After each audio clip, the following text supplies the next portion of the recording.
पूरी की पूरी डिटेल्स मैं अब आपको इधर देता हूं, पूरी की पूरी डिटेल, पूरी की पूरी डिटेल अच्छे तरीके से समझना। अगर आपने अच्छे से समझा ना तो बहुत काम आएगा, और अगर नहीं समझा तो फिर आप लोगों को खो बैठोगे, है ना। आ जाओ, चलो अब थोड़ा सा डिटेल में समझते हैं, वो भी किशोर सर के अंदाज में। आ जाओ भाई साहब, मैंने बोला कि ये एक्स एक्सिस है, ये वाई एक्सिस है, ये निगेटिव ऑफ एक्स एक्सिस है, और ये निगेटिव ऑफ वाई एक्सिस है। मेरे दोस्त बहुत ज्यादा अच्छे तरीके से आप समझोगे तो बहुत मजा आएगा। यहां पर क्या होता है, यहां पर एक्स एक्सिस का 0 और वाई एक्सिस का 0 होता है। ठीक है, इतनी बात आप लोगों को क्लियर हो गई क्या? क्लियर हो गई सर। यहां पर मैं लिख रहा हूं 1 2 3 4 5। ठीक है, यहां पर नेगेटिव में लिखा -1 -2 -3 -4। यहां पर पॉजिटिव 1 2 3 4, -1 -2 -3 -4 -5। बच्चों अब बहुत अच्छे तरीके से आप एक बात को समझो। आपको पता है ना कि आप इस एक्सिस को क्या बोलोगे? आप इस एक्सिस को बोलोगे एक्स एक्सिस। आपको पता है ना कि आप इस एक्सिस को क्या बोलोगे? आप इस एक्सिस को बोलोगे वाई एक्सिस। तो एक हो गई एक्स एक्सिस, एक हो गई आपके पास क्या, एक हो गई आपके पास वाई एक्सिस। अच्छा, अब मुझे छोटी सी एक बात समझाओ। आपके पास ये हो गई सारी की सारी एक्सिस। अगर मैं आपको बोलूं कि आपके पास एक पॉइंट है, ये रहा पॉइंट, तो अब इस पॉइंट की लोकेशन आपको कैसे बतानी है मेरे दोस्त? इस पॉइंट की लोकेशन आप कैसे बताओगे कि सर ये नीचे से कितना ऊपर है और लेफ्ट से कितना राइट है? याद आ रहा है? याद आ रहा है? स्टार्टिंग में ही पढ़ा हमने। और क्यों पढ़ा? इसी चक्कर में कि अगर आपको इस पॉइंट की कभी लोकेशन बतानी होगी तो नीचे से कितना ऊपर है और लेफ्ट से कितना राइट है। लेकिन इन सबको ना एक ऑर्डर में लिखना पड़ेगा। आप मार्क तो कर बैठे हो कि 4,2, लेकिन इन सबको एक ऑर्डर में लिखना पड़ेगा। किस में लिखना पड़ेगा? एक ऑर्डर में। और ऑर्डर क्या होगा? ऑर्डर होगा x, y। यानी सबसे पहले इस पॉइंट का x कोऑर्डिनेट आएगा, फिर आएगा y कोऑर्डिनेट। यानी इस पॉइंट के अगर कोऑर्डिनेट्स, ये एक्चुअली एक पॉइंट है और पॉइंट के कोऑर्डिनेट्स होते हैं, और कोऑर्डिनेट्स के अंदर x कोऑर्डिनेट और y कोऑर्डिनेट होता है। तो ये पॉइंट के कोऑर्डिनेट्स है 4,2। क्या है? 4,2। क्या ये बात आप लोगों को क्लियर हो गई? पक्का? अच्छे से। चलो अब थोड़ी सी डिटेल में आगे बात। ये पॉइंट की पोजीशन हमने बता दी यार। अब क्या होता है ना, अब सबके अपने अपने रीजन है। बोलेंगे ये रीजन तू संभाल, ये रीजन तू संभाल, ये रीजन तू संभाल, और ये रीजन मैं संभालता हूं, है ना। चारों ने अपनी अपनी पोजीशन अलग अलग बांट ली है। तो अगर आप लोग बोलोगे तो इसको आप कहोगे पहला क्वाड्रेंट। क्या कहोगे? पहला क्वाड्रेंट। पूरा पूरा लिख देता हूं, इतनी क्यों कंजूसी करूं। ये है दूसरा क्वाड्रेंट जिसको आप लोग कहोगे सेकंड क्वाड्रेंट। ये है तीसरा क्वाड्रेंट जिसको आप लोग कहोगे थर्ड क्वाड्रेंट। Third quadrant. ये है चौथा क्वाड्रेंट जिसको आप लोग कहोगे फोर्थ क्वाड्रेंट। ठीक है, फोर्थ क्वाड्रेंट। तो अब अगर हम लोग अच्छे तरीके से समझे डिटेल में, तो कभी भी पहले क्वाड्रेंट में आपके पास कैसे तरीके के लोग होंगे? कैसे तरीके के? सर यहां पर अच्छे लोग हैं। क्यों? क्योंकि इधर x भी पॉजिटिव है, y भी पॉजिटिव है। ये रीजन किसका है? x भी पॉजिटिव है, y भी पॉजिटिव है, यानी दोनों पॉजिटिव है। और सर ये है सेकंड क्वाड्रेंट। यहां पर x नेगेटिव है लेकिन y पॉजिटिव है। और कभी भी अगर आपको किसी भी पॉइंट के कोऑर्डिनेट्स को लिखना है तो फर्स्टली ऑर्डर्ड पेयर के हिसाब से आप क्या लिखोगे? आप लिखोगे x और आप सेकंड में लिखोगे y, और विथ ब्रैकेट्स। ब्रैकेट के अंदर होनी चाहिए ये चीजें। अभी सारे पॉइंट्स आपको बताऊंगा। तो यहां पर अगर देखा जाए तो यहां पर x नेगेटिव है, पहले x वाले लोगों को लेना है, फिर y वाले लोगों को लेना है, यानी ये पॉजिटिव है। थर्ड क्वाड्रेंट में जैसे ही हम लोग आ गए। अच्छा, पहला ही यहां पर क्यों है? क्योंकि चक्की ऐसे पीसते ना, खींचीक खींचीक खींचीक। तो पहला से दूसरा, दूसरे से तीसरा, तीसरे से चौथा। तो x भी नेगेटिव है, y भी नेगेटिव है, यानी दोनों नेगेटिव नेगेटिव हो गए। फोर्थ क्वाड्रेंट में x पॉजिटिव है, y नेगेटिव है, यानी ये क्या हो गया? पॉजिटिव नेगेटिव हो गया। क्या ये सीन आपको पूरा समझ में आया? पक्का?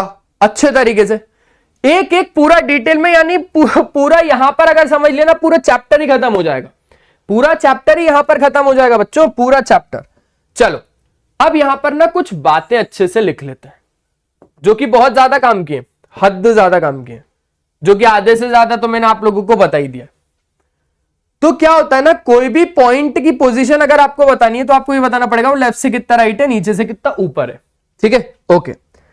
अब यहां पर अगर हम लोग बात को अच्छे से समझे तो पॉइंट्स टू नोट को अच्छे तरीके से समझना, पहले अच्छे तरीके से समझो पॉइंट्स टू नोट, उसके बाद बात की बात करेंगे। देखो, the x coordinate of a point is the perpendicular distance from the y axis. अब मेरी बात को अच्छे तरीके से बताओ भाई साहब, यहां पर एक्स कोऑर्डिनेट क्या है, इस पॉइंट का एक्स कोऑर्डिनेट क्या है, आपने बोला 4 है, लेकिन आपने कैसे पता लगाया कि इस पॉइंट का एक्स कोऑर्डिनेट 4 ही है? सर ऐसे पता लगा लिया ना? नहीं नहीं नहीं नहीं नहीं नहीं नहीं, ऐसे नहीं। अगर डिफाइन करना रहा किसी को तो सर x 4 है ना, x अगर 4 है तो यहां पर तो 2 आ रहा है, आप ऐसा सोचोगे। नहीं बच्चों, बेसिकली इस पॉइंट का परपेंडिकुलर डिस्टेंस देखेंगे y एक्सिस से। ये y एक्सिस है, आप समझो, थोड़ा सा ऐसा कर देता हूं मैं, ये पूरी y एक्सिस है और y एक्सिस का परपेंडिकुलर डिस्टेंस, y एक्सिस का परपेंडिकुलर डिस्टेंस अब है कितना, इतना, तो इतना। अब लेंथ में कितना है, कितना यूनिट है ये, तो 4 यूनिट है, यहां से लेकर यहां तक 4 यूनिट है, यहां से लेकर यहां तक 4 यूनिट है, इसलिए आपने x को 4 लिखा। तो बेसिकली अगर कभी भी आपको x कोऑर्डिनेट को डिफाइन करना रहा ना, तो it is the perpendicular distance from y axis. y axis अलग चीज होती है, x एक्सिस अलग चीज होती है। x एक्सिस है, y एक्सिस है, x कोऑर्डिनेट अलग है। x कोऑर्डिनेट यानी आप बात को पहले अच्छे से पूरी समझ लो भाई, ताकि आपको कोई भी कंफ्यूजन ना हो।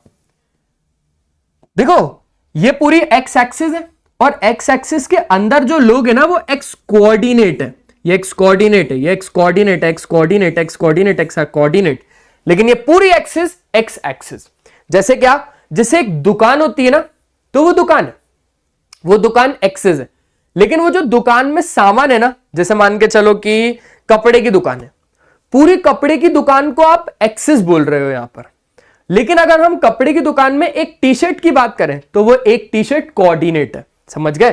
तो ये पूरी एक्स एक्सिस है और ये एक कोऑर्डिनेट है, हर एक कोऑर्डिनेट है।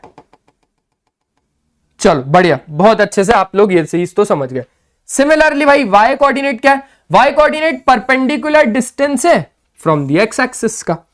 अब y कोऑर्डिनेट क्या है, अब आपने बोला सर इधर y कोऑर्डिनेट तो मेरे को y कोऑर्डिनेट तो इधर मेरे को 2 लग रहा है। अरे 2 लग नहीं रहा, 2 है, लेकिन y कोऑर्डिनेट कैसे डिफाइन करोगे कि यार ये एक परपेंडिकुलर डिस्टेंस है फ्रॉम x एक्सिस।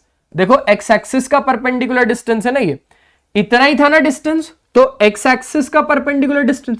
पर आप बोलोगे सर इतना है कितना, अरे ये देखो इतना 2 यूनिट है, इतना 2 यूनिट है, तो x एक्सिस का परपेंडिकुलर डिस्टेंस 2 यूनिट, तभी आपने y को इधर 2 लिखा है।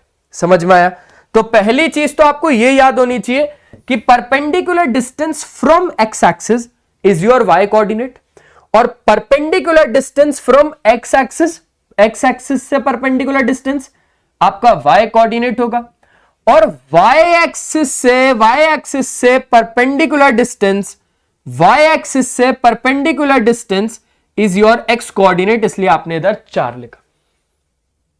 ठीक है, पक्का?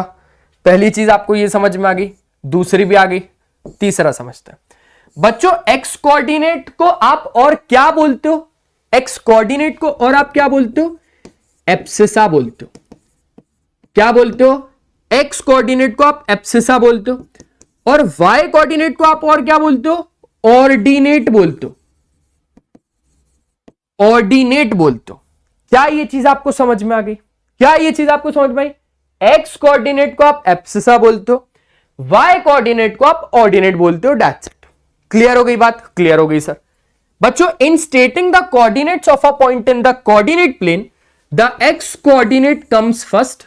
ये ऑर्डर्ड पेयर की बात कर दी कि कभी भी अगर आपको किसी भी पॉइंट के अगर कोऑर्डिनेट्स को बताना है तो सबसे पहले एक्स कोऑर्डिनेट आएगा एंड देन वाई कोऑर्डिनेट आएगा। सबसे पहले एक्स कोऑर्डिनेट आएगा एंड देन वाई कोऑर्डिनेट आएगा। That's it.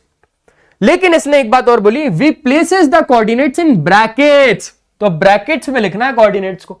ये रूल है, ये पॉइंट्स टू नोट है जो कि आप लोगों को याद रखने इस चैप्टर को करने से पहले।